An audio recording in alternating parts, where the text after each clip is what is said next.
Hi everyone, good morning. Seeing my boss telling me good morning down here is just funny. Okay, so like Samuel already said, we are really glad to be able to do this in this medium. So traditionally, okay, I'm not doing anything different, right?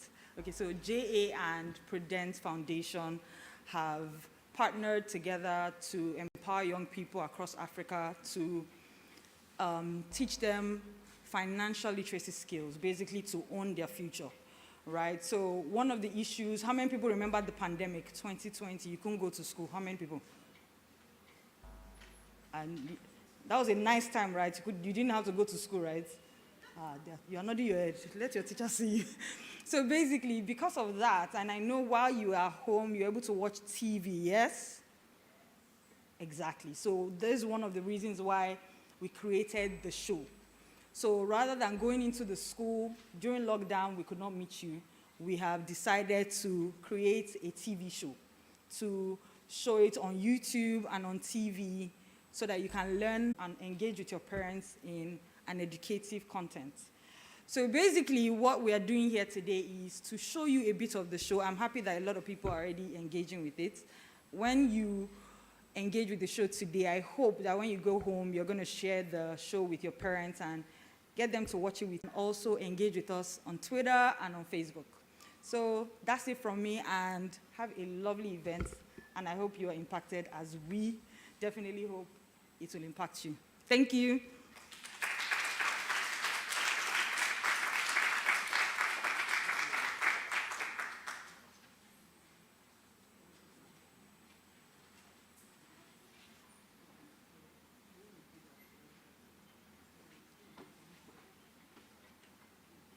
Okay, all right, thank you, Esther. Moving on very quickly, I would like to invite Adanna and Emeka. Technical crew, are we ready to roll the episodes? Good, okay. So let's take episode 3 and 4. Then after that, okay, all right. Before we take it, I would like to invite Adanna and Emeka to introduce themselves, being the host. Can we please put our hands together for them? Thank you.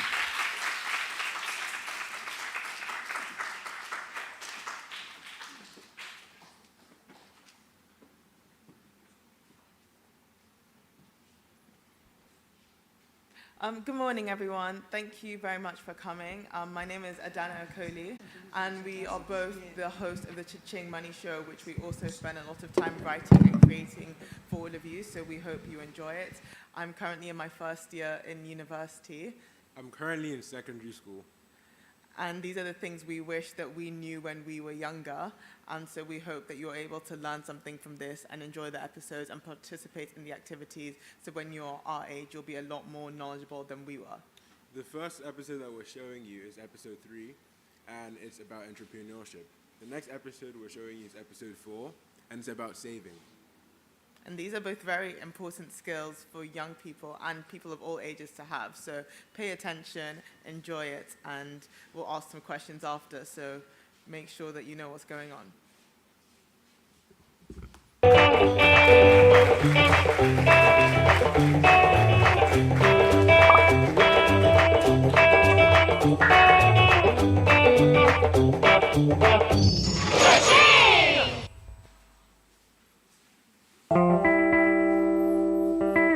Hey everyone, welcome back to another episode of Cha-Ching. Last episode, we started learning all about earning money. We asked you to send us 3 money earning ideas, and we received so many impressive answers.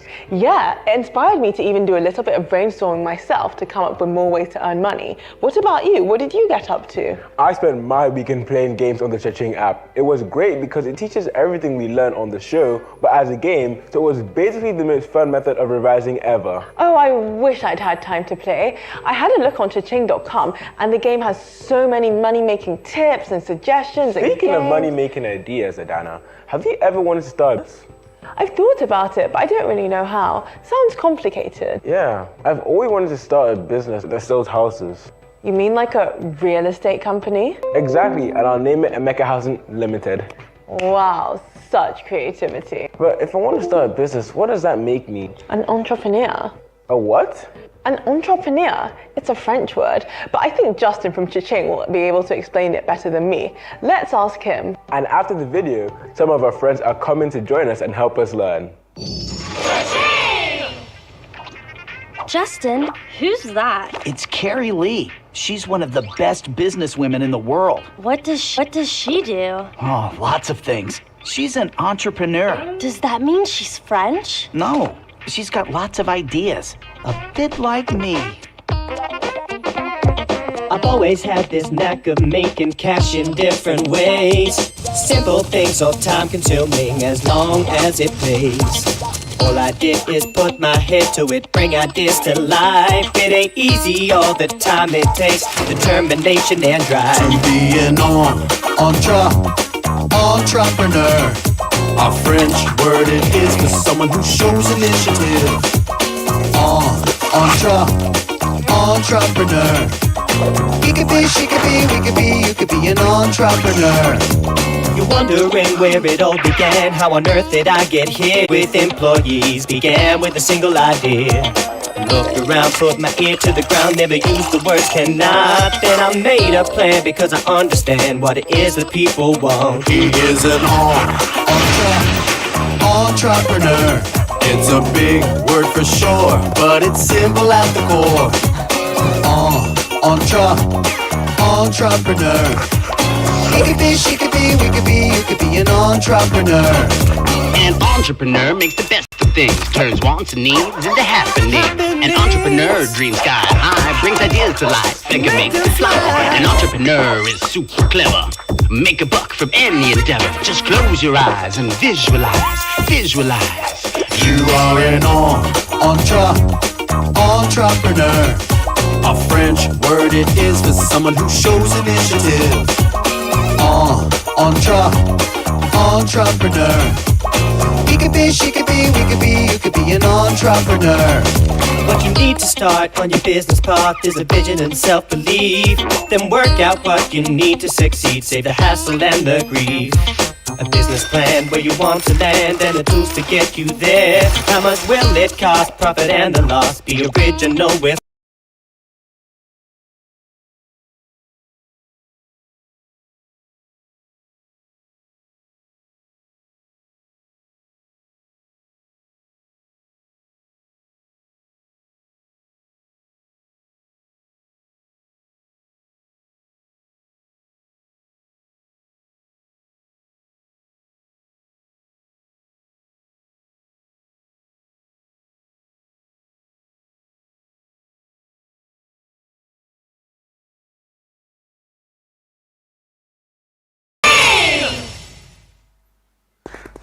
Yes! Level 2. Oh, hey guys, don't mind me. I finally got to level 2 on the Cha-Ching game. Emeka's just scared because I just started and I've already almost caught up with him. Anyway, hi guys, let's talk about the video. What was this about? Entrepreneurs. And what's an entrepreneur? An entrepreneur is somebody that starts a business and makes money from it, like Dangote. Well, yes, but I think there's a bit more than that. Does anyone else have any idea? Let's think. How did Justin get the inspiration to start his lemonade stand in the first place? He saw people who were hot and thirsty waiting at the bus stop. That's right. He saw a problem and came up with a solution to solve it. So we can define an entrepreneur as someone who brings problem-solving ideas to life. Now I have another question. Can anyone think of the qualities needed to be an entrepreneur? Yes? Ideas. Yeah? Initiative. Yes? Self-belief. Yep.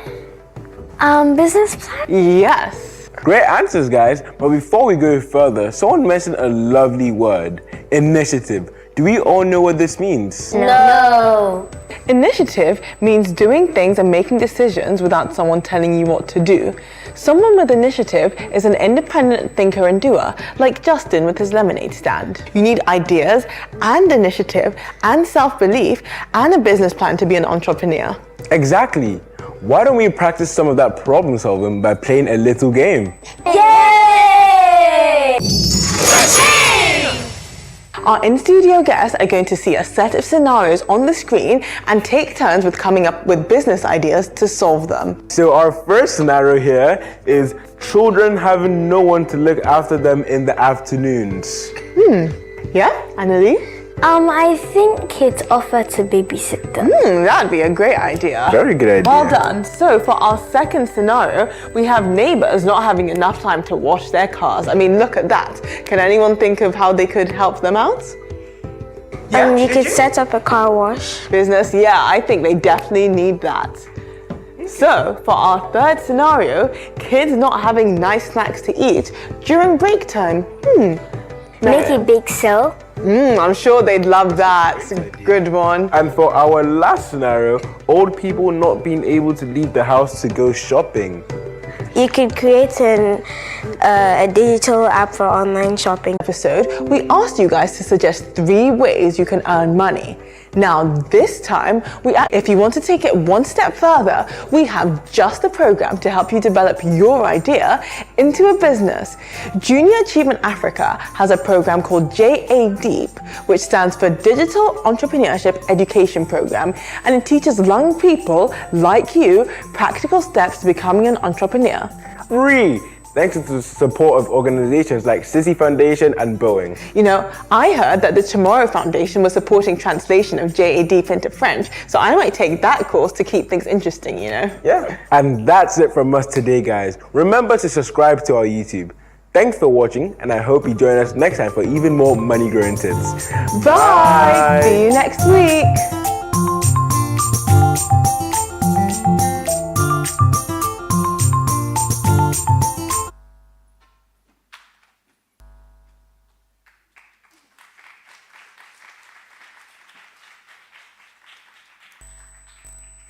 Hi everyone, did you guys enjoy this first episode? So now, to make sure that you were all paying attention, we are going to ask some questions. So let's just wait.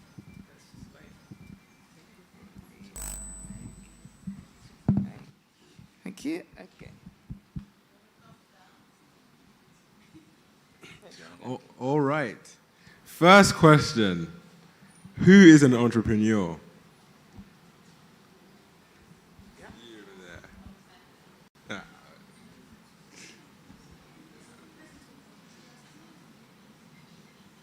So just wait for the mic to come round and then you can answer. Do you want to say your name and your school before answering the question?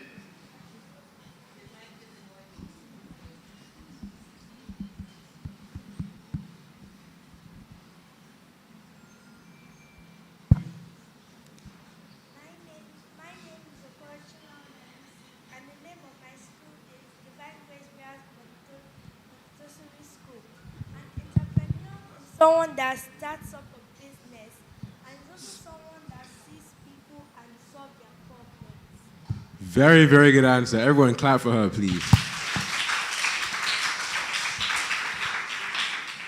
Okay, that was a great answer, and it leads right on to our second question. So, can anyone think of any scenarios where they can see a problem and then come up with an idea to solve it? Does anyone have any ideas of problems that they've seen that they have ideas how to solve? Okay, just wait for the mic.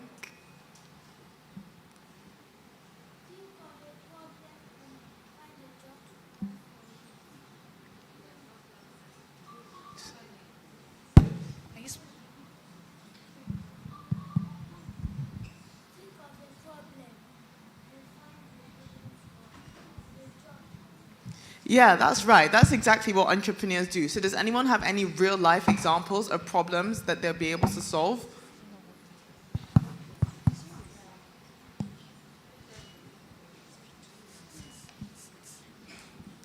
My name is Leopold Michel from Ezra International School. Like people not having time to clean their houses, you can start a cleaning business to make money. Yeah, exactly. That is a... Well done. Very, very good. That's a great way of seeing it, thinking it, and solving it. Now, Emeka, do you want to go on to the last question? Right, for the last question. Who can list the 4 qualities of an entrepreneur? I think you can give it to him right here in front.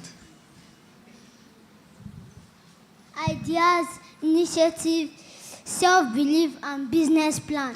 Wow. Everyone clap for him. That's very good. Very good. Wow, that was a great memory. So well done, everyone. We'll move on to the next episode. If you didn't get a chance to answer a question, pay attention to the next episode, and you'll have a chance of being called after that episode. See you soon. Hope you enjoy the next one.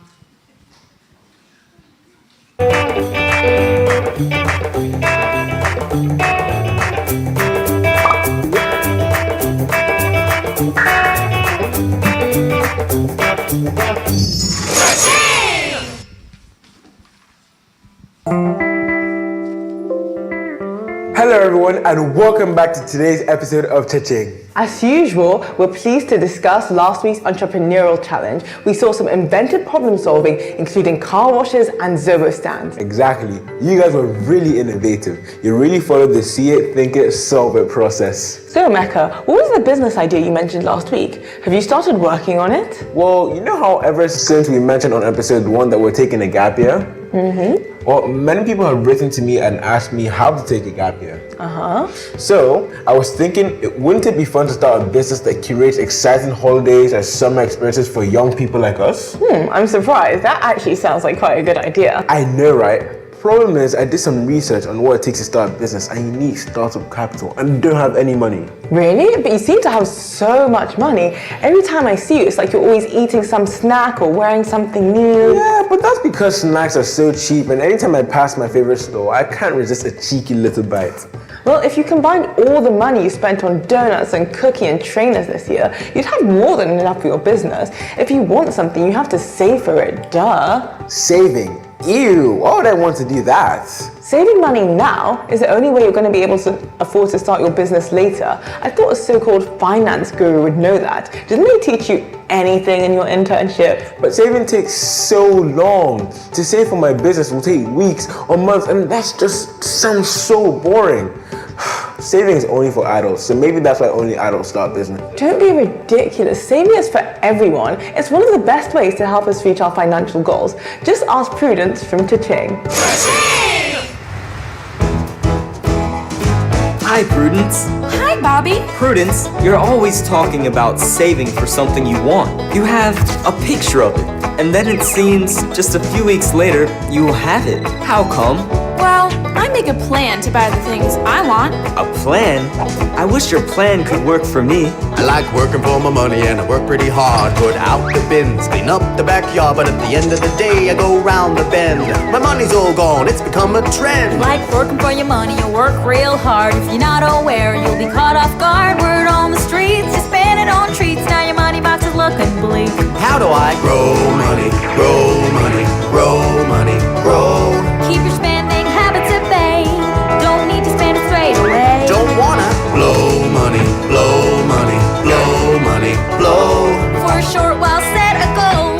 Those drums will make you rock and roll. Wow, that's the best drum kit I've ever seen. Hey, where did that $5 go? Bobby, that magazine you're reading, you may get distracted by other things like games or cars or figurines, but then you go out the window, cause your savings have dropped to zero. Maybe if I watch all the money I make, I won't just throw it away. Give spending a break. You know it's hard for me not to spend. I really want those drums, my friend.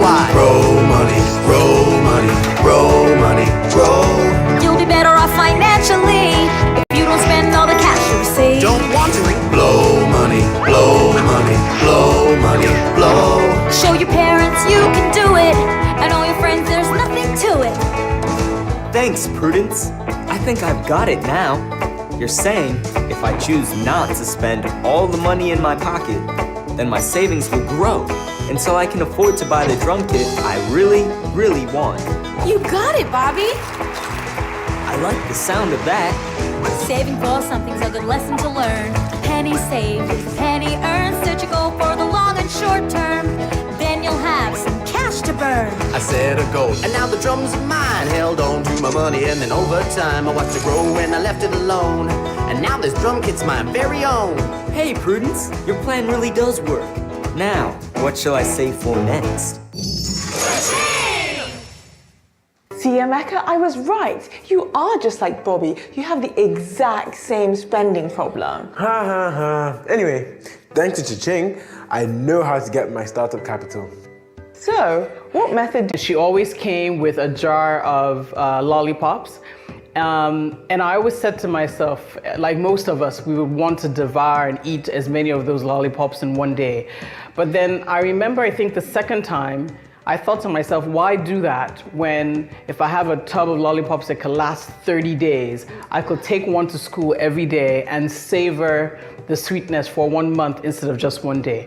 And that's the Cha-Ching ban. And get ready, because some of our friends will be back with us after the video.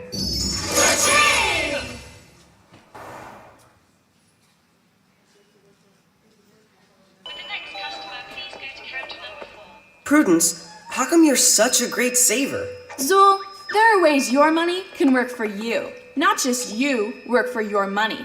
See, whenever I have $10, I put $1 in my bank account. I've done this for years. And this money has earned money all by itself. It's called interest. Now I'm interested. Money in a bank account can grow and grow. Money can make money, just so you know. Interest is a gift for every dollar you deposit. Realize future travel dreams, cause you have made a profit. You can achieve today, and he always says to me, get into saving, saving for success. I'm saving money today, and in the bank it will stay. If I wanna keep my dream on track, no matter what you desire, just imagine the day you succeed and there's no looking back. For all your patience, there is a bonus. With long-term savings helps my dreams come true. Money helps you do the things you love to do. Money helps achieve the goals that you aspire to. Saving money is more helpful when you have a plan. Let's talk it through so it's easier to understand. Perhaps you want all the blame, wanna own everything. You're making money now, so think it through. Save your dollars and cents, show some patience. You never hear about people saving too much. Yeah, you may choose to spend some, but in the long run, let your Uncle Bill work for you. Saving for success. Just imagine that making your quest. Get into saving for success. Our hard-earned money will do the rest. I love my money box and the freedom saving gives to me. But now I have my bank account. It was gonna happen eventually. I put money in and get interest on it over time. Made more on this money of mine. My future looks bright because I'm saving for success. Can I open up a savings account, please?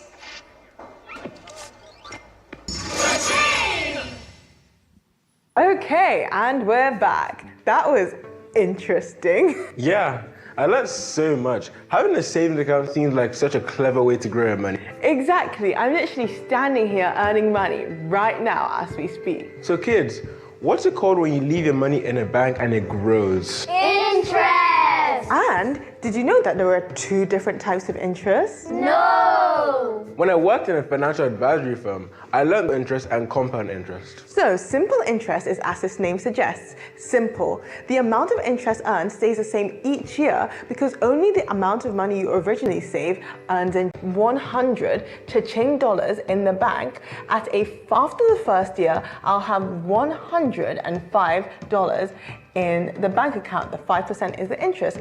After the second year, I'll have 110 cha-ching dollars.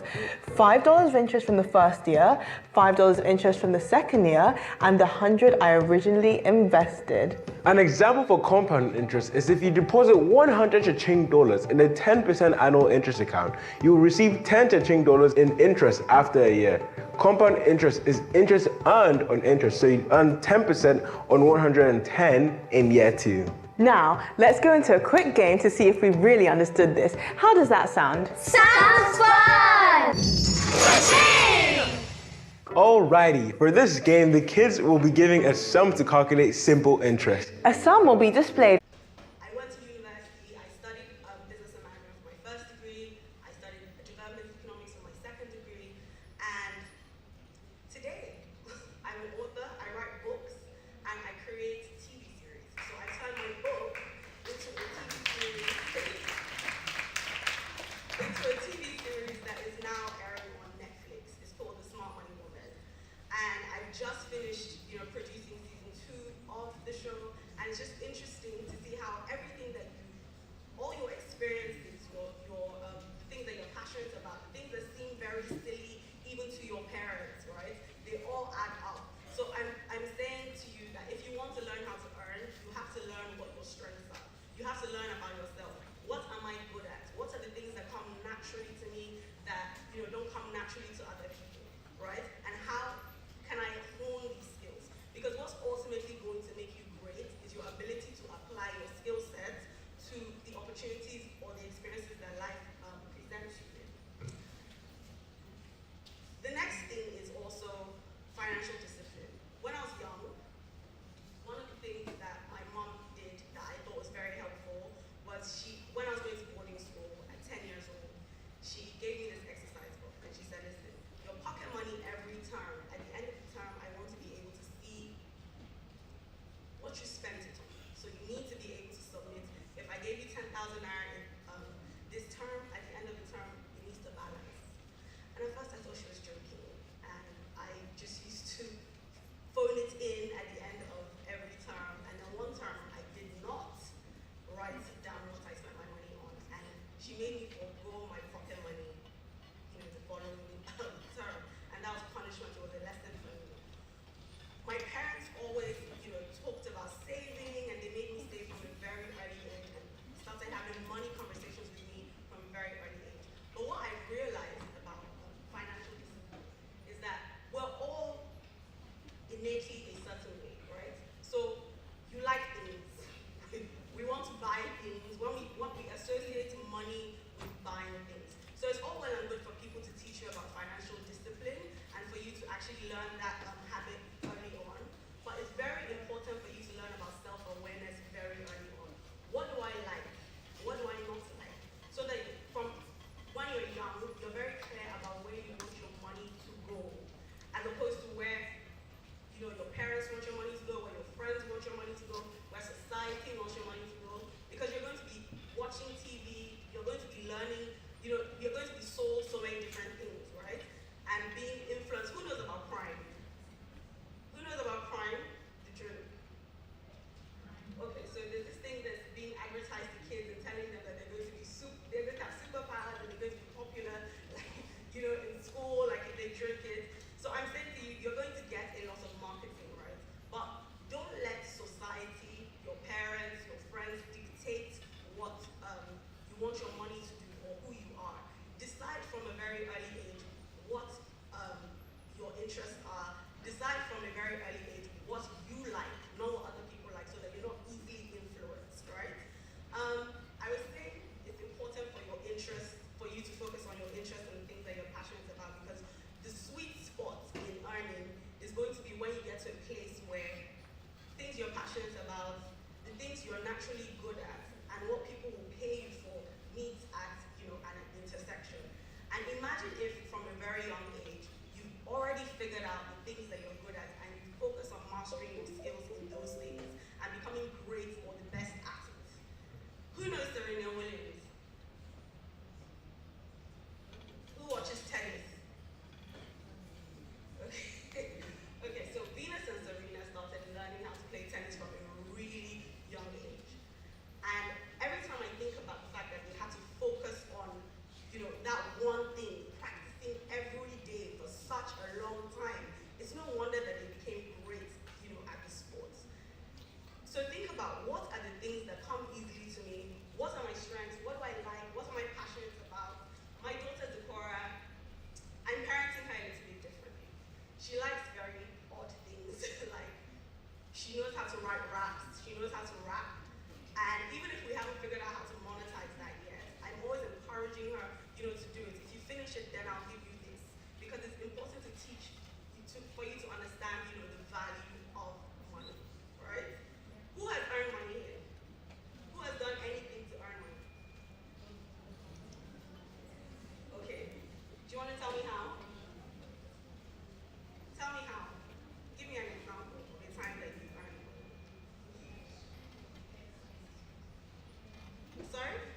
once you've paid for the thing, the money is gone, right? Right? Good. So even if the thing that you spend money on is valuable to you, the money is spent and it's gone. But when you're saving to build, you're putting money aside so that you can save to buy something that's valuable, that can appreciate in value, that can increase in value, right? And what most adults don't learn early on, and you guys have the privilege of learning this, is it is important for you to save to build alongside saving to spend, right? So in terms of financial discipline, what I would tweak as a parent now compared to what my parents taught me, which was fantastic. Write down your expenses. It's important for you to save a proportion of your pocket money. All those things were amazing, right? But what has helped me as an adult is learning to say, okay, if I earn 1,000 naira, what proportion of that money is going to go towards saving to build, right? So money that I'm going to save, and I'm not going to spend it on the things that I love, like sweets or going on holiday or buying a bag, right?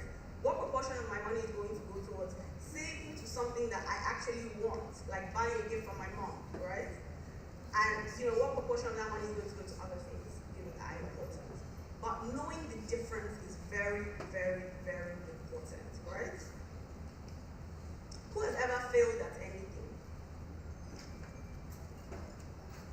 Who has failed? Who has ever failed at anything? What did you fail at? What? Your report card. How did you feel? I got C+. How did you feel when you feel bad. You felt bad? Then what did you do about it after? I worked very smart. You worked very smart. Good answer. Good answer.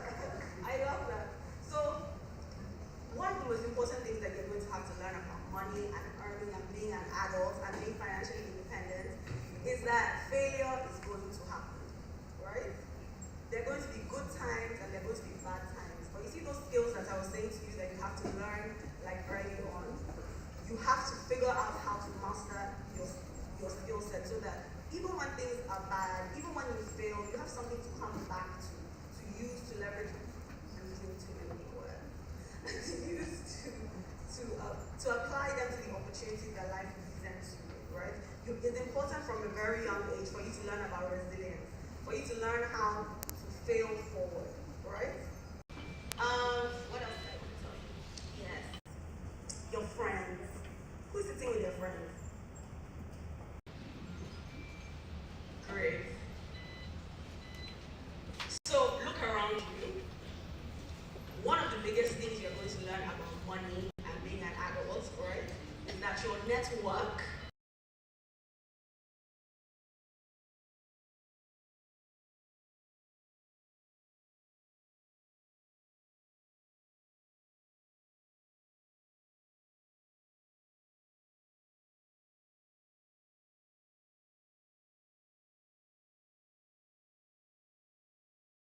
you're going to be able to collaborate with them. Some of the best things that projects that I've done, I've had the experience.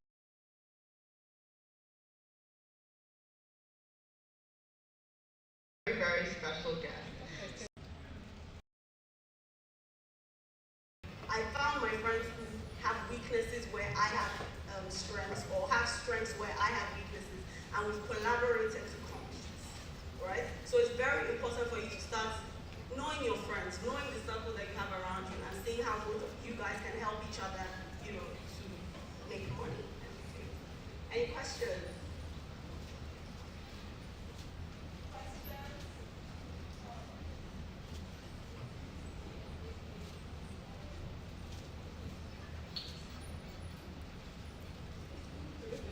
You don't have any questions? No questions? Okay, let's move on.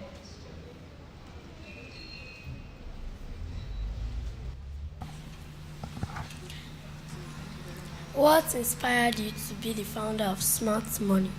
Oh my God. What inspired me? I went through a life change that at 27, and I basically had to wake up and think, oh my God, what am I doing with my money, even if I earn, so much? Because I was, like I said before, saving to spend as opposed to saving to build. And I started thinking, who is talking to women like me who want to live a good life, who want to, do well in life, but want to find that balance when it comes to saving and investing? So in creating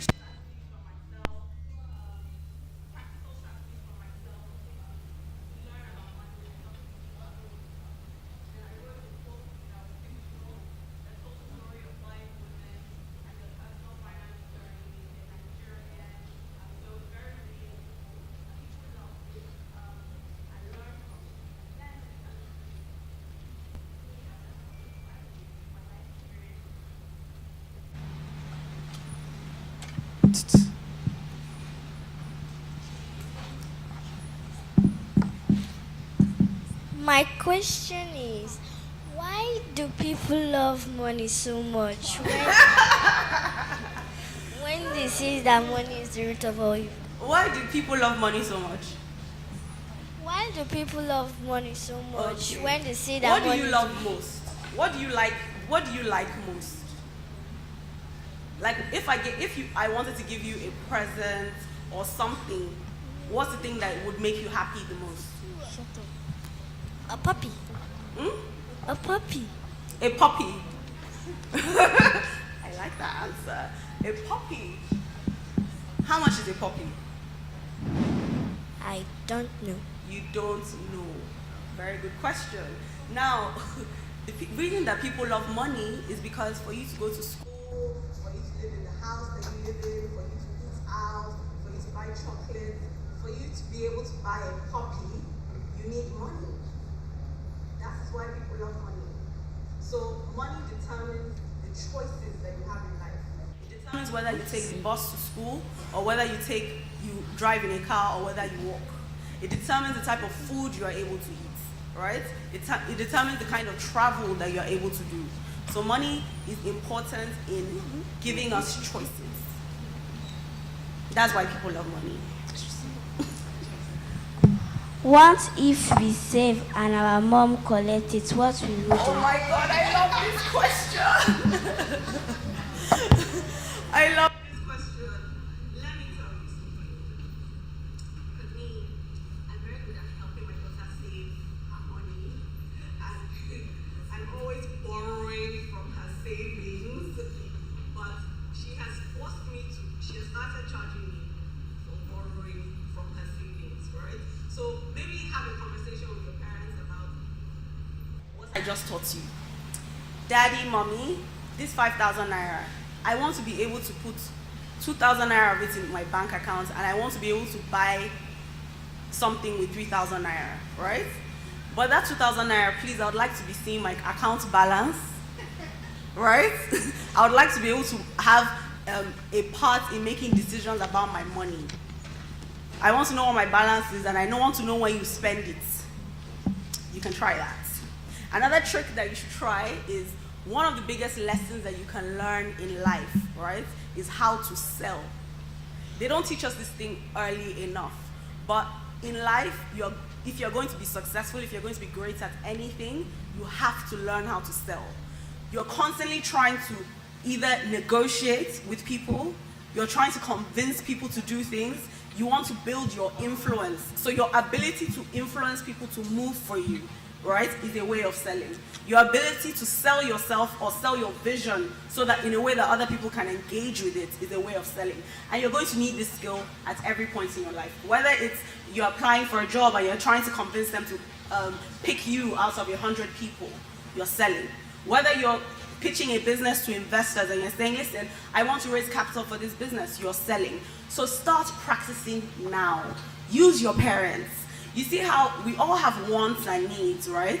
So my daughter Zikora, she likes things. She likes a lot of things. So what we started doing now is, if you want me to give you something, first we have to work out two things. One, present it to me. Convince me as to why you deserve this, right? So maybe it's Christmas time. Sometimes she does a presentation.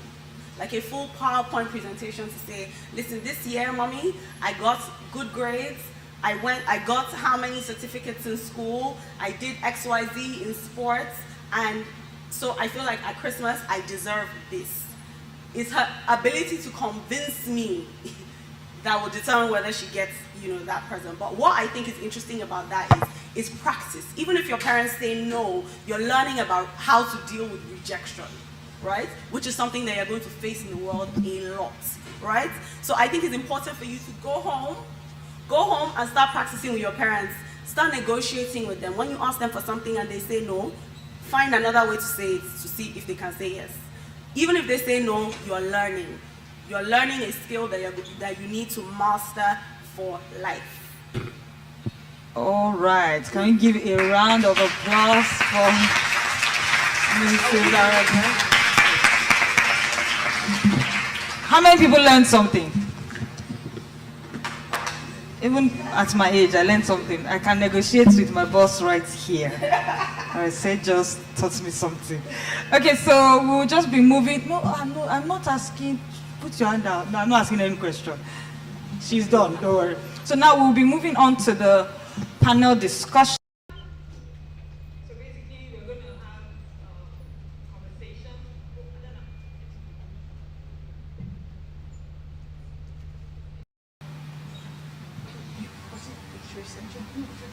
Okay, everyone. Thank you so much to Arese for that wonderful keynote speech, and to you guys for your very interesting and relatable questions. So now we are going to be moving on to the panel discussion, and the theme of this is conversations with my younger self, building a financially dependent future. And that just ties into obviously the theme of Global Money this week, which is plan your money, plant your future. So we're going to have Arese, of course, who has given this keynote speech. And then we are also going to be having Eworo, who is an architect and also the lead of Captured by Adeswa, a very wonderful photography company. And then we are also going to be having Samson, Akintaro, tech analyst at Nairametrics, which is an incredible data platform. So thank you so much.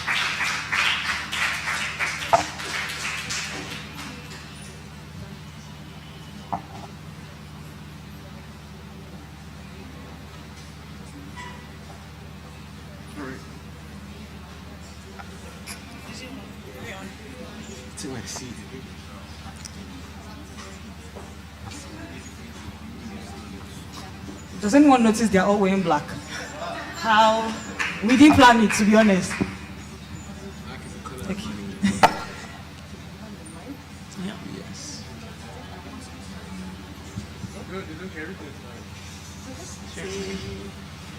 All right.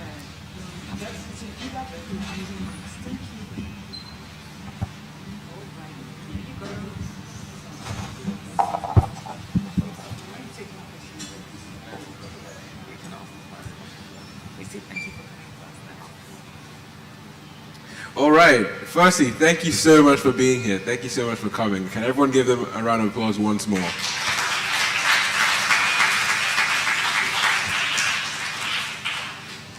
So, plan your money, plant your future. What does this mean to you? Plan your money, plant your future. I think it's important for you to know what your goals are, right? So that you can know what the money that you earn can do for you. So that's what that means to me. Okay. Good morning, everyone, and thank you for having me here. First, I must comment on the initiative. What you are doing is a great one. Even as an adult, I've learned a lot this morning. I've learned some things. Even though I work with a financial platform, as a financial news platform, Nairametrics, where we write about investing and financial literacy. So at least I pick a lot of things from the videos I've watched this morning. Plan your money, plan your future. Basically means you should know. I think I like to use analogy. How many of us know yam? You know a tuber of yam, right? You've seen a tuber of yam before? Okay. Now, if you buy a tuber of yam today and you are so hungry, probably a family of 3 or 4, and you boiled a tuber of yam, If you just cut small portion of that yam, of course, the yam is not enough. Yeah, I know, it's not enough. But if you just try and cut small portion of that yam, then you go to your backyard, then you get sand in a bucket and you put that yam. You know, in like, after some months, that small portion that you planted will become another tuber of yam. So that is planning for your future. Because by the time you have harvested that yam, you can decide to, okay, instead of one, let me just cut another 3 pieces, then you plant. So before you know it, maybe in 2-3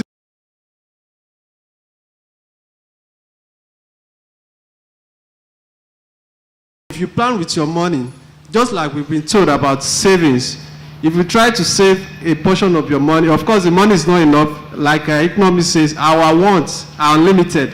You can't have enough money. So once you know that this money is not enough, why not just try to even take a little out of it and then save it for future? So that's just what I want to say. I don't want to waste much of your time. Thank you. Hello, everyone. Hello, everyone. Hi, I'm Eworo. Thank you so much, J Africa, for having me. So I don't go in circles and just go straight to the point. For me, plan your money, plan your future pretty much is all about your choices you make now that will influence your future to come. And leaning credence to what he said, I just want us to do one exercise. Everyone, bring your hands out. All right, use one finger and tap one hand. All right, use 2. All right, use 3. Use 4. Use 5. All right, beautiful. So clap for yourselves, good. So this analogy for me is expressing and teaching us that when you start planning, you're planning for a bigger thing. That's 5 years to come. It starts little drops, one by one. So you keep planning year after year after year after year. So yes, that's it for me. Thank you.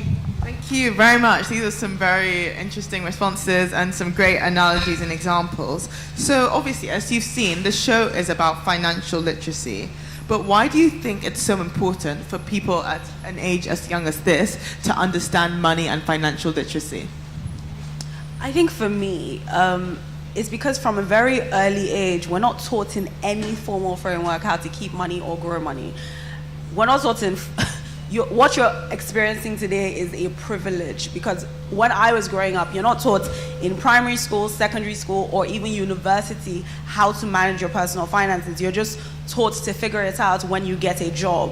And I think that for the most part, because Africa we have such a big history with poverty, right? So our parents are always honing on how to make money, get a good job so you can get a good salary, start a business so that you can make money, right? But nobody teaches you how to keep it and grow it, right? And you get a bank account, you earn your first salary, you spend it how you like, right? And then you start living from paycheck to paycheck. Maybe you start going into debt without really fully understanding it properly. So I think that financial literacy at this age is really, really, really important, and even, more important when they even become teenagers. Because before you go into the work environment, I think it's important for us to start learning about how to manage money. Because there are lots of people who, like me, who, studied finance, went to university, worked in finance after, but still had a very big gap in terms of knowledge on personal finances. And I had to learn all the things and the strategies, to cope with downtimes after really hard things had happened. So I think it's important for kids to learn about financial literacy before they start making mistakes. Yeah, thank you very much. I think that's just to buttress what she has said. One interesting thing is that while growing up, all of us, we were taught in school about this simple interest, compound interest. We were just taught, and then they will set exam for us to calculate some things. But we were never told what those things mean for us. We were never told that, okay, if you invest so amount, based on simple interest, based on compound interest, you earn so. Nobody taught us anything about investing or savings. So, and that is why it's a privilege that you are getting to learn this at this very young age. So, financial literacy is very, very, very important, and it helps you to grow faster. I can assure you, you are going to grow faster financially, better than our own generation, where we were not taught anything about this. So I think this is very, very, very important. Thank you. All right. Hello, everyone. I have to keep bringing you all back because as they are talking, I'm learning from the big things they're expressing, but I want to bring it down to your level. The importance of financial literacy for you. How many of us are like Prudence in the cartoon we watched? Who remembers Prudence? All right, sorry, pardon me. Who was Prudence, or what did Prudence do? Can someone give someone a mic to just answer? Okay, what did Prudence do? You can do a chorus answer so I can get straight to the point. Beautiful. So why it is important for financial literacy at this point, or at your age, using myself as an example, I was a very creative child and I could draw and I would write books and I would give illustrations to it and I would want to sell it to my classmates in school. My mother would cheer me on, but that was it. That was the end. There was no, oh, you can use this, your drawing, to make money. Getting into secondary school, I'm sure there are secondary school people here. I started doing graphics design with my system. Everybody, oh, you sabi, you know how to do this thing very well, but nobody told me I could make money out of it. So financial literacy, like we've learned from our keynote speaker as well, is important because there are hobbies, there are skills that you can do now that you can leverage and make money from it, and you will learn how to save and learn how to plan ahead. So it's very important. Thank you. Thank you very much. So I think in the interest of time, because obviously our guest speakers are extremely busy people, maybe we'll just have one or two people answering each question. So for our next question, obviously, as you've mentioned, finance and money are things people are talking about all the time, but not necessarily using the right information. So often there are some finance myths, especially that young people can learn. So for example, when I was younger, I was under the impression that only very rich people are able to save, but obviously that's not true. So what are some finance myths that you heard when you were younger that you believed? Do you want to start with Samson to answer that one? Okay, thank you. That's an interesting question. You know, for me, growing up, one myth that has turned out to be untrue when I grew up is that the more educated you are, the more money you have. So I realized that it doesn't matter your level of education. If you are not financially literate, you cannot become, of course you may be rich, but you may not become wealthy. And there is a difference between being rich and being wealthy. Being rich, yes, you have money, you can buy some things for yourself, you can buy what you need at a particular time. But being wealthy is for you to have money that you can, everywhere that you can. Okay, how many of us know about Dangote? Okay, so that's a wealthy man. So he has a conglomerate of companies, group of companies, he has investment everywhere. And it's not, for him, it's not really about buying what he wants, but about impacting lives, about generating employment, providing jobs for people. So that belief that we were made to know in while growing up is untrue. And it's good that you are learning about it now. You have to be financially literate to know how you can make money, how you can use what you have to make money. Not just focusing on, say, education. Of course, education is good because before you achieve anything in life, you have to be educated. But it's not a guarantee to making money. It's not a guarantee for you to become a wealthy person. Then the second one is that, the second myth, which I have discovered to be untrue, is that it is when you have big money, when you are earning big, that's when you can achieve big things. It is not true.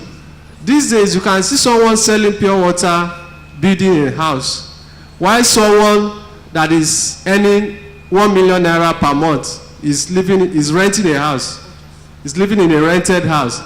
What's the difference? Because the person selling pure water is planning, is saving, is investing. The little he or she is getting on a daily basis, she takes out of it to meet her daily needs, then she saves. And she has a target that, no, maybe in the next 5 years I want to be in my own house. But if you are earning 1 million naira and you don't have a plan, Of course, you said, I'm a big boy. You go to club every week. You spend it. As the money comes, you spend it. So, I think these are just the two myths that I want to talk about. Thank you very much. All right. Thank you so much for that answer. Can everyone give him a round of applause? So, this next question is for Eno and Arese, because both of you are business owners. So I wanted to start by asking you, as a business owner, Arese, how do you plan your money? As a business owner, how do I plan my money? Well, I first start by thinking about what my vision for the year is. So I think about what are the big things that I want to do this year, right? And then I create a business budget for each project and decide how much it's going to cost to execute the project, and then decide how I'm going to raise the capital for the project. So this helps because you're itemizing all the expenses that you need to be able to do the project or create a product.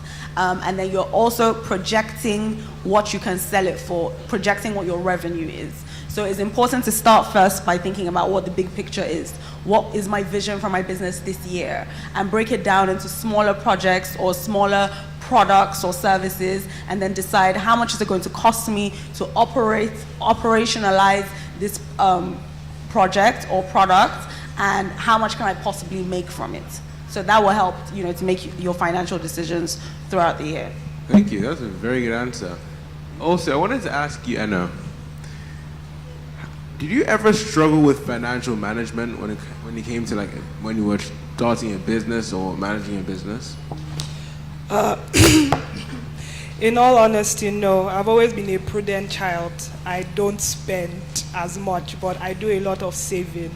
Yeah, so I never had an issue. I would deprive myself of sweets, or if my friends were going to the movies, I'll probably deprive myself of going to the movies because I know I need to save my money for this. But in business, I'm a very prudent person, that's what I can say. So no hustles or struggles per se in management, yeah. That's great, that's great. Now, this question is for both you and Arese. I wanted to ask you guys, what's your advice to future business owners?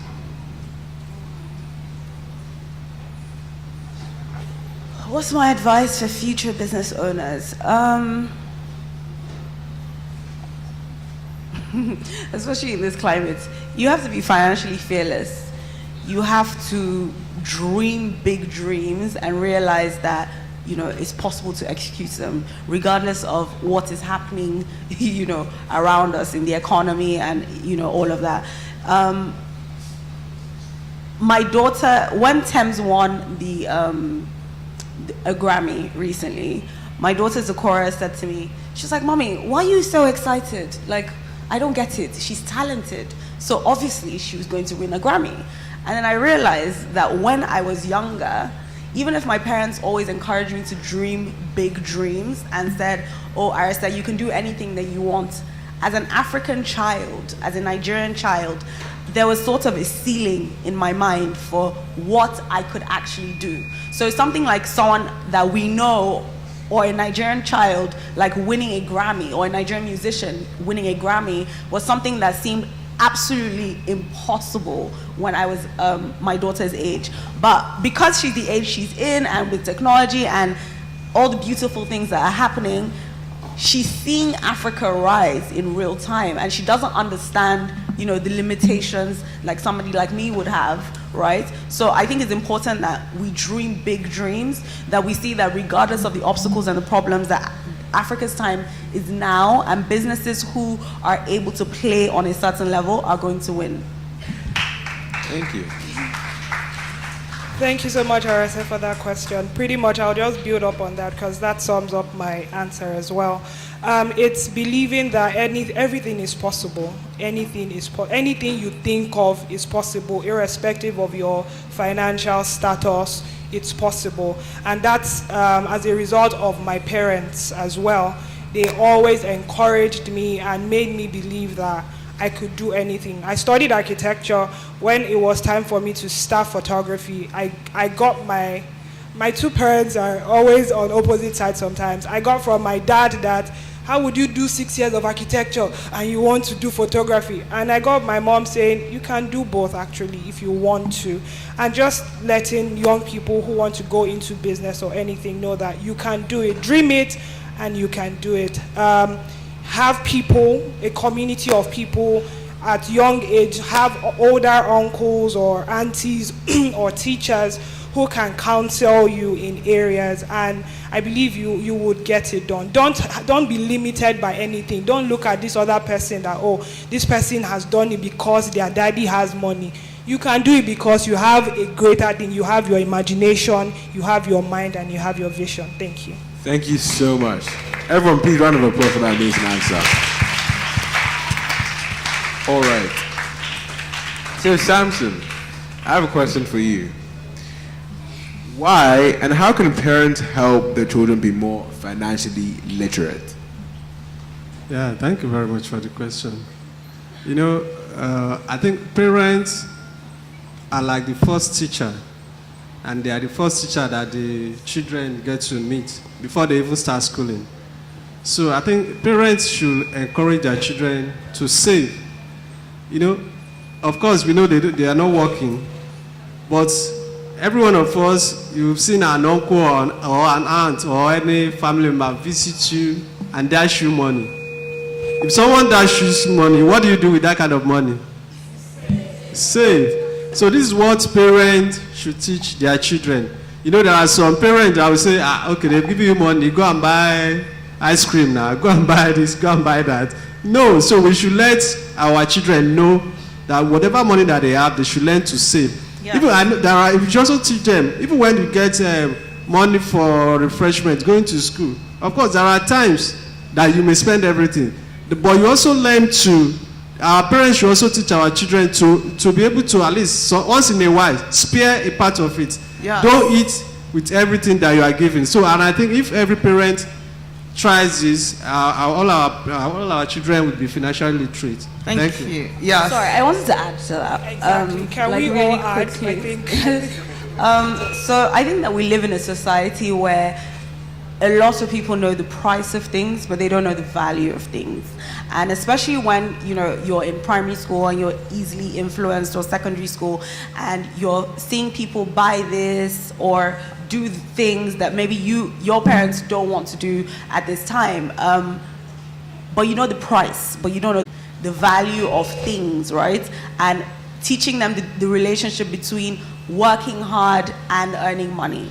When I was like 16 years old, my parents made me work in banks, like to do internships. It's very normal now, but at the time, in the late 90s, early 2000s, like it was crazy to see a 16-year-old child wearing a suit that's oversized and walking into a bank, to work. And I hated it. Like, I absolutely hated it, because it was all these older people looking at me and thinking, what is this child doing here? But it put me in a situation where I had to learn the value of waking up really early when adults were waking up to go to work, the value of staying in an office for X amount of hours every day, right, and getting a paycheck, and knowing what the meaning of that is. So I think it's really, really important for parents to start teaching their children what the value of money is, not just them knowing what the price of things are. Sorry, just have to add this real quick. Thank you so much. Also, communication for me, communicating with your children. Growing up, mommy, I want this. No, you can't have it. Why can't I have it? I believe parents should be able to communicate effectively with their children and express the reasons why they can't have certain things. And also, very importantly, your children also read your language. You might say something and you're doing the exact opposite. I don't want you are getting sports, you're not going to get this game. But mommy and daddy are spending. They don't understand that. How would you say I can't get this, but you're spending on this? So communicating effectively, and let your attributes also be show for them. Sorry, a quick example. A 5-year-old told me that why are you telling me this? If I want it, my grandmother can get it for me. She has plenty money. And I was like, wow. So the grandmother didn't already tell him that, but he has seen it and all of that. So your children, as much as what you say as well, what you manifest is very important. Thank you. Thank you very much. So for all the parents in the room or future parents, these are some very important tips in teaching their children financial literacy. Now, just a couple more questions so we can wrap things up. So Arese, you of course are a well-esteemed writer and TV producer. So for all of you, is there any book that has particularly influenced your personal finance journey, or what book has really made you the person that you are in terms of your financial literacy? Do you want to start? Well, when I was in secondary school, my dad and mom made me read Rich Dad, Poor Dad.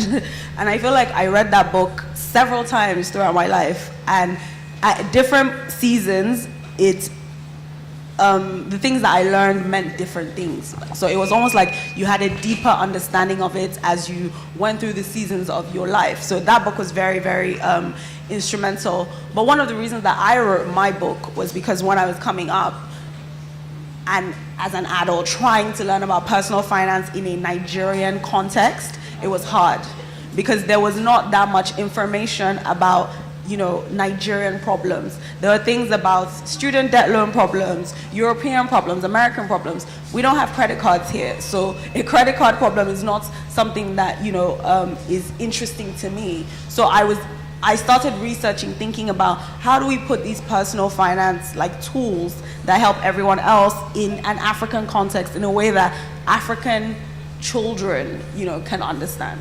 Thank you very much. And to everyone in the audience, I read Rich Dad, Poor Dad when I was in primary school like you, so it's never too early. Does anyone else have any suggestions? Rich Dad, Poor Dad. And for me as an adult, it has to be Arese's podcast. I'm not much of it. I don't have much time to read these days, so I do more of listening and on the go. So Arese's podcast. Thank you so much. Thank you very much. Samson, do you have any suggestions, or is it just going to be Rich Dad, Poor Dad too? Man in Babylon. It's also a good book to read. Then there's also Think and Grow Rich. Think and Grow Rich. Yeah. I think those are the books that talks about financial literacy that can help you to grow a lot. Okay, guys. So you see, if the book has Rich in the title, it's probably quite helpful for you. So keep that in mind. Now, Emeka, do you want to go to that? I mean, all these books you can get them online. You can get PDF version of them. Wow. Please let's not teach the kids about piracy. Okay. All right. So, for all the children here, do you think, what's the best way to get into investment today?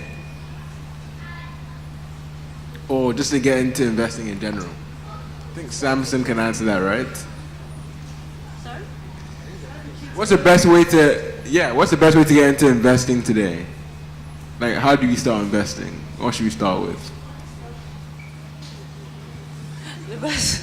Yeah, for me, I think but I'm not sure any of them here is using a smartphone, but I think investment is easier today because we have a lot of apps that encourage investment that you can use to invest in a day, that you can just put little amount of money there.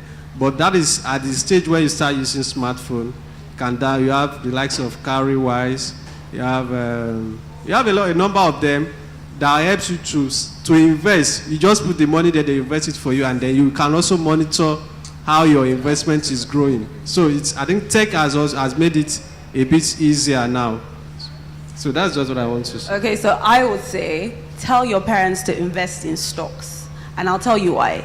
It's one of the riskiest asset classes, right? It's one of the riskiest things that you can put your money in, but over the long term, like over a long period, right, it gives you the best returns. And if you think about it, your kids, you don't have any bills, you don't have any financial obligations, you're basically unemployed people living in your parents' house. So one of the best ways for you to start investing is tell your parents, if I get this 5,000 or 10,000 naira, I want to save 10% or 20% of it in my savings account, and when it gets to a certain number of amount of money, say maybe 50,000 or 100,000, I want to start buying stocks, right? I know it sounds so like a big thing, but I know how much research you guys do when you want toys, right? I know how much research you do when you want toys. So think about the companies that you see, like the banks that you see. Think about, the things that you eat every day in your house, like the chocolates that you ask your parents for, Cadbury, and start doing research on, are they listed on the Nigerian stock market, right? Do you know what the stock market is? Do you know what the stock market is? Who knows what a stock is? Who knows what a stock is? Tell me. Tell me. I'm interested in knowing what. Okay, I'll just quickly tell you. So a stock is a share in a company. So if you own a stock in, say, GT Bank, it means you own part of GT Bank. So it means that when GT Bank makes money, you make money. Do you understand? So when I say, and then the stock market is the place where they buy and sell the shares of companies, right? So like a marketplace. So start researching, start paying attention. What are the things we eat every day? And who are the companies that own it? What are the toys I, play with every day? And who are the companies that own it? And start, as you're telling your parents, I want to buy this gift, also tell them, I want you to buy me this stock, because you have such a long time for it to go up and go down and go up and go down, and for you to build, and you get to make money without taking as much risk as your parents that are paying for your lifestyle. Thank you very much. So now I think we have time to have one or two questions from the audience. So if anyone has a burning question, then you can ask the question. If not, then okay. So we'll have one question. We'll take that one question, and that'll be the final question of this very informative panel.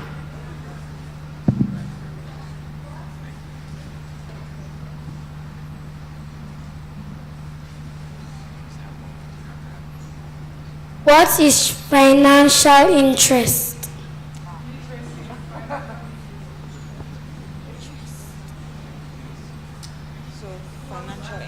Okay. Yeah, financial literacy is what we have been talking about since morning. It's for you to know how to manage your money. How to manage your money. That is financial literacy. Or how to make money and how to manage that money. So that is financial literacy. So okay. Okay. Hi, dear. Where is she? What's your name, sweetheart? Sharon. All right, beautiful. Do you know English is literature? Do you know numeracy is mathematics? Financial literacy, finances have to do with numbers. So it's knowing how money works, and how you can use your money as a young child, okay?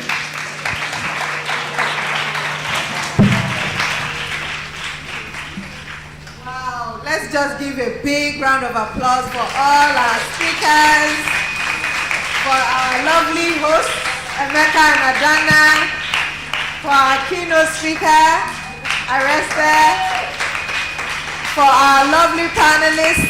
Just thank you so much.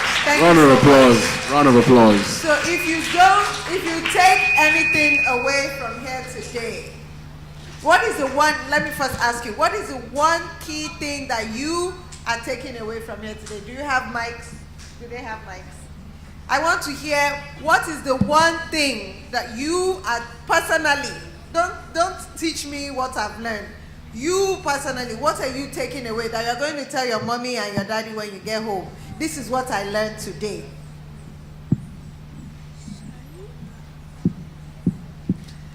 I learned how to save my money that I earn. You learned how to save your money that I earn. Okay. What is another thing? Thank you. What are you taking away from today? I learned how to spend my money wisely. Spend your money wisely. What else? just get up and talk. What you learned for yourself that you're going to tell your mom. I've learned about interest and the 2 types of interest. Fantastic. The 2 types of interest, why they're important. So one more person, one more. Don't worry. We're going to give you sheets that you're going to say what you've learned today. I've learned the difference between simple interest and compound interest. Fantastic. So clap for yourselves, every one of you. You're still, before you leave today, make sure you fill out the questionnaire that asks you what you have learned today so we can hear from those of you that did not get to answer me. So there are a couple of things I want you to take away today. One is we heard anything is possible. Anything is what?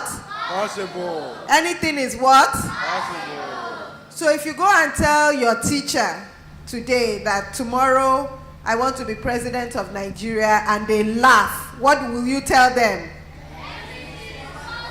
Anything is possible. If you tell them I want to be Richard and Dangote and they laugh at you, what will you tell them? If you say I want to fly a plane to the moon when I'm older and they laugh at you, what will you tell them? Okay, so dream big dreams because Stocks. Invest in Chaching, that's good. But invest in stocks. And what is a stock? What's a share of stock? Who can tell me what stock is? I'm looking for someone who has no answer today. Can I get that boy in the back with his hand up, please? I'm trying to get someone who has an answer today. Make sure you have the correct answer, or if you don't, put down that hand. What is stock? Stand up, you're not you. Okay, all right, give it to him since he's the one standing. It was, yes, that one, yes. A stock is the share of money you get if you're working for like a company. Invest. That's your salary though. Eh? What is stock? You were about to say it. It's a share of something, but not share of money. Share of what? A stock is when you have half of a company. When you have half of a company, the money that they make, they give it to you. They give some of it to you. That's what a stock is. Yes. So it's not necessarily half. It can be a percentage of a company. So I'll tell you a personal story from myself. Oh, somebody wants to tell us? Okay, I'll let you try. A stock is a share of a business or a company. Thank you. It's a share of a business or a company. So I'll tell you a story. When my dear son, Emeka, was growing up, he and his brother were very athletic in school. He's still growing up, so I shouldn't say when he was growing up. But when he was in primary school, like you all, he and his brother, they were in the same primary school, and they were very athletic. They were very sporty. So they were playing football, they were playing, what were you guys doing? They were running, and they were swimming. And there was a day that I came home, and I just saw all the things that they were using. So in running, they use these spikes shoes to run.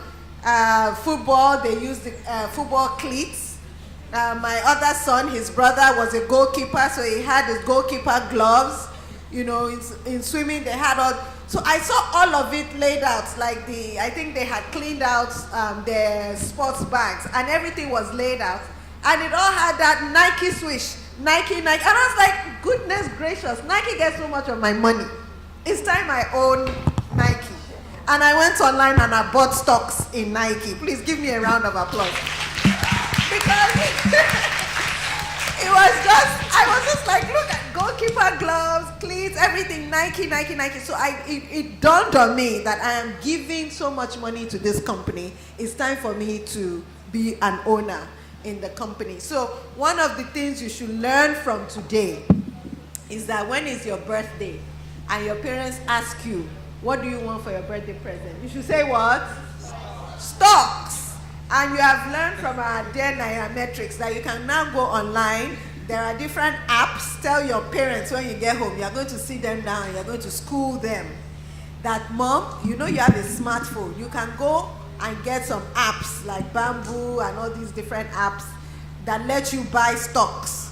So every time it's my birthday, if you are going to give me 1,000 naira, please use 500 naira to buy stocks and then 500 naira to buy me what I like. So I know that by the time I'm 25, I have 1 million naira sitting somewhere in stocks for me. Do you get? Is that what you're going to do? Are you sure?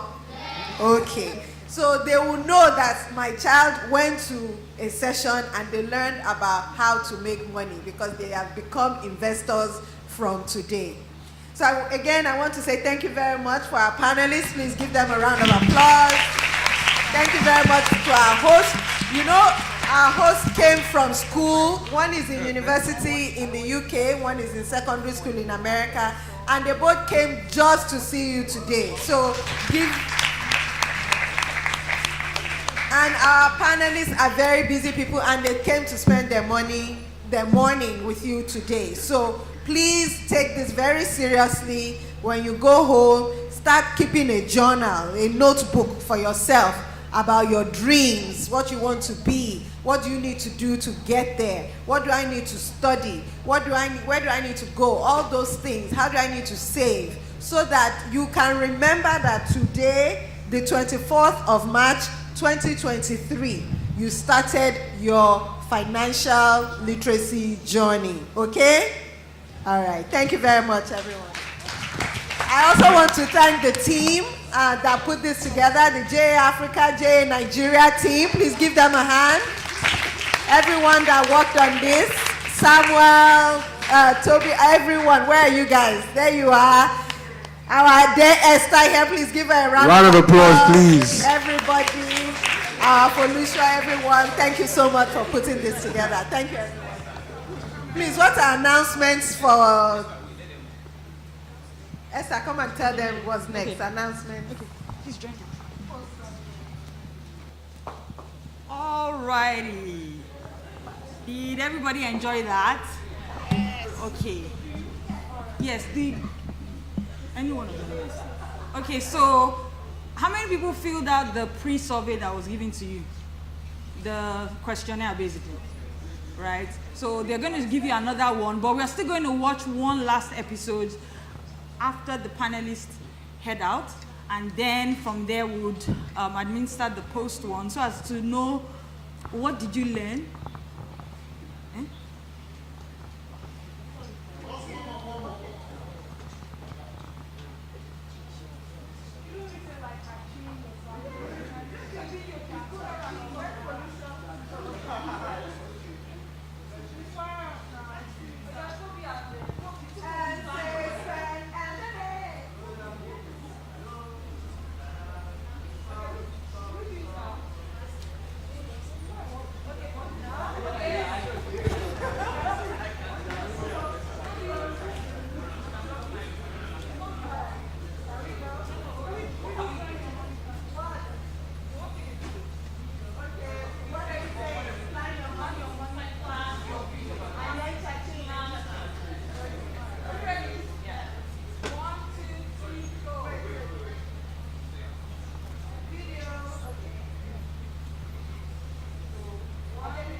sorry, can we play episode 6, please?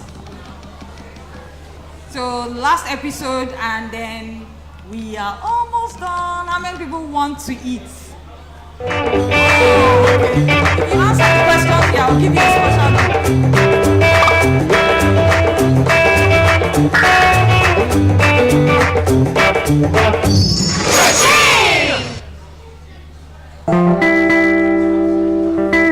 Bonjour too. It's so lovely to be back with you guys for another episode of Cha-Ching. Hey guys, welcome back, and I don't know what my partner trying to do with this her French.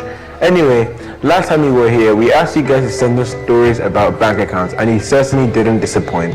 Just thought I'd put my French skills to good use, you know. And yes, we love seeing so many people setting up their bank accounts. Oh, and our Cha-Ching Super Savers Challenge is now in its 2nd week, so keep that going. Emeka, why do you look so gloomy today? My PS4 stopped working, and I'm saving up for my company, so I don't have any money to use to fix my PS4. Such an annoying setback, but at least you have some of your emergency stash that you can use to get it fixed. That might not be an option. What do you mean? Are you trying to say that you don't have any money stashed away for emergencies? Not a single penny. Oh dear. What are you gonna do? Anyway, you can be figuring that out whilst we get started with today's video. What's wrong, Charity? I have a puncture. We can get you another bike. Maybe get a cute pink one? I don't think I need to buy a brand new bike, Pepper. What about your backup plan? Backup plan? Well, you've got the money you earn, the money you save, the money you spend, the money you gave. But what about those extras down the track? There'll be bumps and fleas and things like these, taking the hard-earned money from your front pocket and the back. Stash a little extra savings away. Saving extra, come what may. Lets the sun shine on your dime all the time. Make a plan, call it just in case. It's insurance when your budget's out of place. Just in case. Keep some money aside just to cover every base. Just in case you break your Xbox or find yourself walking home in the rain. Oh, there's unknowns out there. Better to be prepared. So you've saved real hard, then you spend it all. Love what you bought, then you get a call. You got a late fee on a recent DVD. And up your sleeve there's a little reprieve, 'cause you thought ahead, now everything's alright. Just in case. You gotta keep in mind that your things will sometimes break. You need money if your bike gets stolen or your mom scratches up the car. Just in case. Keep some money aside just to cover every base. Just in case you need it, save it just in case. Keep it, save it, stash it, hide it, hero, save it, do it just in case. Just in case.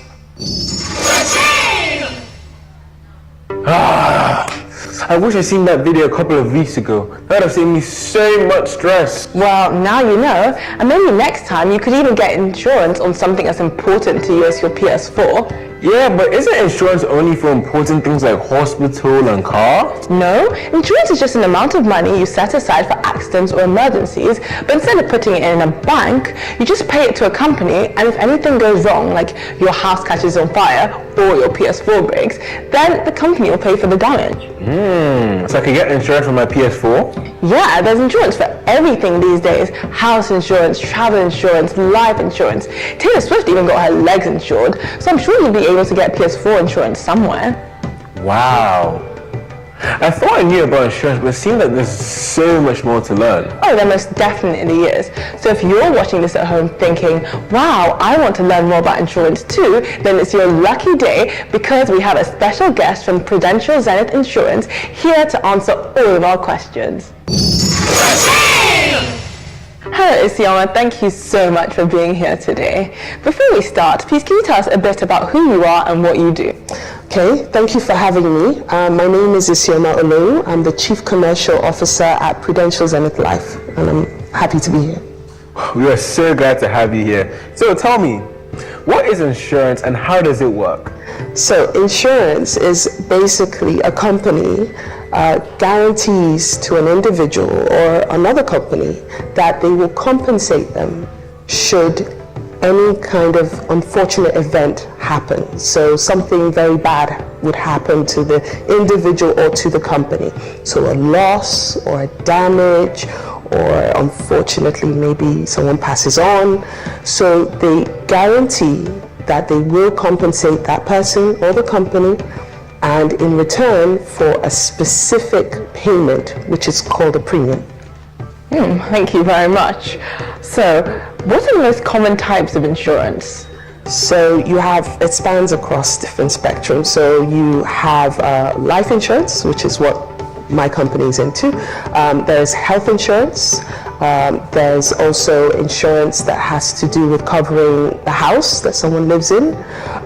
There's also even insurance to cover a mobile phone or your shoes or your items, the clothes you wear, if it's, or art. So you have all those kind of insurance. Even car insurance is also a type of insurance as well. Thank you. Okay. So, why is insurance important? So insurance is very important because it's a great tool that someone can use to forget the worries of life, or forget some of the worries of life. And it also allows for someone to recover quickly in terms of their financial standing should an unfortunate event, that's a very sad, very bad event, takes place in their life, whether it be a damage, loss, whatever it may be, and it allows them to recover quickly and not to feel that loss so much. So that's why it's so important, and it really helps to protect the individual or the company. Thank you so much. So, as you've heard, insurance helps you rest easy should anything happen. Thank you so much, Isioma, for coming. This has been really insightful. Thank you for having me. Thank you so much to Isioma from our wonderful sponsors at Prudential Zenith Insurance for taking the time in to come and discuss with us today. That was so informative. I'm going straight home to ask my parents if we have insurance. Me too. I'm going to be driving soon, and well, you know how these Nigerian drivers can be. Oh, I most definitely do. But from what we said today, it seems like insurance might be more useful for bigger things like houses or cars. Yeah, I guess, but it seems like everything can be insured nowadays. Yeah, that's true, but it sounds like it might not be the best option for everyone, which is why we can also use budgeting. Budgets are great. They help us plan and prepare for emergencies without having to buy an insurance plan by calculating our estimated spending, saving, earning, and of course, donating. But how much money are you meant to pay in your emergency budget? Well, obviously, you start with how much you earn, either from your parents as pocket money or from your own work. And then you have to figure out how much do I need to save, spend, and donate. Oh, so when I get my paycheck, I can save 30%, donate 30%, spend 30%, and then put 10% in my emergency budget. Exactly. Oh, okay. You're an expert already. So what do you think I should do with my PS4 problem? Well, I think now you'll just have to spend all the money you have to repair it. But if you start, gathering money now, the next time it breaks, you won't have to empty out your bank account getting it fixed. Okay. Now I see what I have to do. Now guys, make sure to message us on how much money we'll be putting away into your emergency budget every week. Also, if you want to learn more about budgeting and insurance, you should check out the Junior Achievement Financial Literacy series. Our Instagram, Facebook, TikTok, Twitter account and text will be displayed right here on the screen so you can send in all your savvy budgets. We can't wait to see them, and never forget to subscribe to our YouTube if you haven't already. Remember guys, don't be a muppet having an emergency budget.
Can you guys hear me?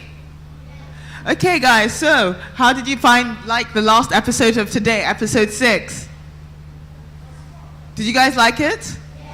Okay, great. So I hope you guys were paying attention. I wasn't in the room, but if you weren't paying attention, I'll know because we're about to do some final questions for today. Are you guys ready to answer some questions? Okay, let's go. So, what is insurance? Can anybody tell me? Okay, let's see who's gonna get chosen.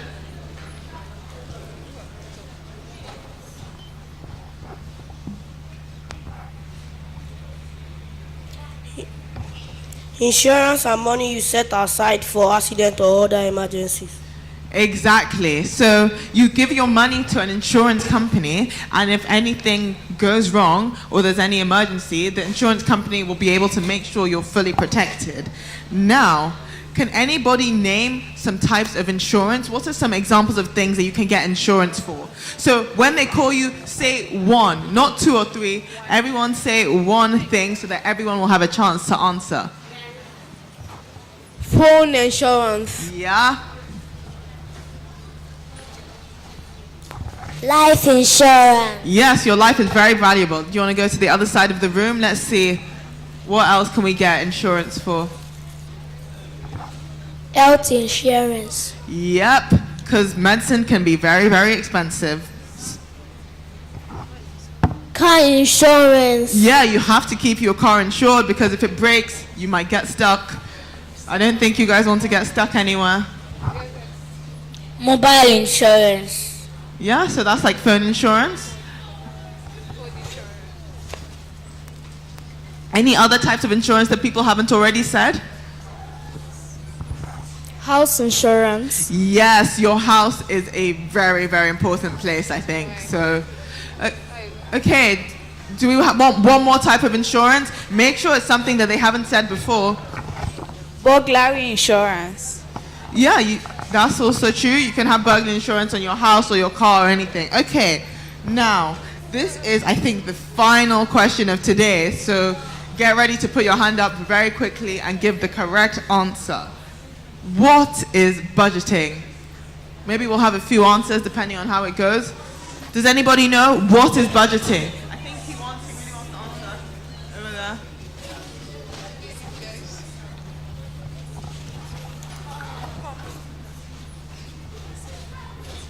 A budget is a tool. A budget is a tool that keeps track on your spending plan finances. Wow, that was an incredible answer. Does anyone else have any definitions of budgets? Yeah. A budget is a tool that helps you keep track on your spending and plan your finances. Yes, and that's very important. We need to make sure our finances are always well planned. Maybe one more answer from the other side of the room. Does anyone else have anything different to say about budgeting?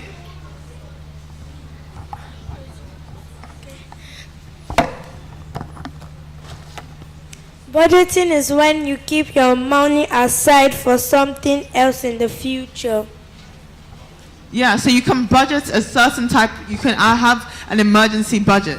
Okay, now, maybe just one more question since you guys seem very excited. Why is budgeting important?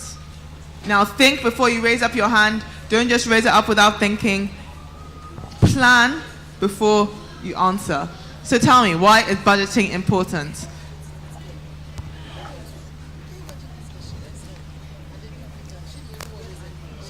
Emergency.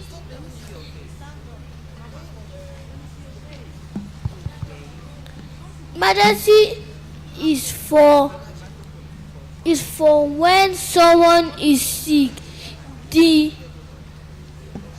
ambulance will come and take them to the hospital. Well, yes, that is an emergency. So just to repeat my previous question, why is budgeting important? Why is it important for everyone here to have a budget? Budgeting is important so that when there's emergency, we will not be worried. Yeah, that's true, because when you budget, then you know you've planned for the future and you have enough in case of any emergencies. Does anyone have a different answer? Not the same, different. Budgeting is important because it helps us in a time in need. Yeah, so when we're in need, then we'll know we budgeted enough money. Okay, so that was I think that was the final question. Yeah? Okay, let's just have one more person over there if you have something different to say, and then we are done with questions for today. Budgeting makes you prudent of spending. Yeah, so it's very important to be prudent with your spending. Okay, guys, thank you very, very much. Have you guys enjoyed today's program? Are you guys going to go home and watch Cha-Ching? Yes? You say yes? Are you guys going to go home and watch Cha-Ching? Okay, very good. So if you go on YouTube, ask your mom, ask your dad, go on their phones, go on YouTube, search Cha-Ching Money Show, then you guys will be able to watch even more episodes. You guys, today you just watched 4 episodes. We have 18 episodes in total. So there's more than enough for you guys to watch, enjoy. And if you guys want to answer more questions, then every single episode has some questions that you can answer online, and you can even win some prizes. So if you guys want to win prizes, go onto YouTube, go to Cha-Ching, and answer all the questions we have, and you guys can win some prizes. Thank you very much. And now in some minutes, we'll have some lovely warm food for you guys to eat, because you guys have been here for a long time and you're growing children, so you have to eat. Thank you very much.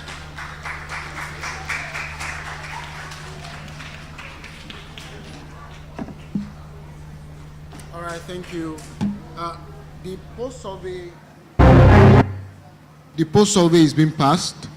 Please let us endeavor to fill it. I'm referring to the pupils now. Please, the post survey, fill it before you go. It is very, very important. Thank you.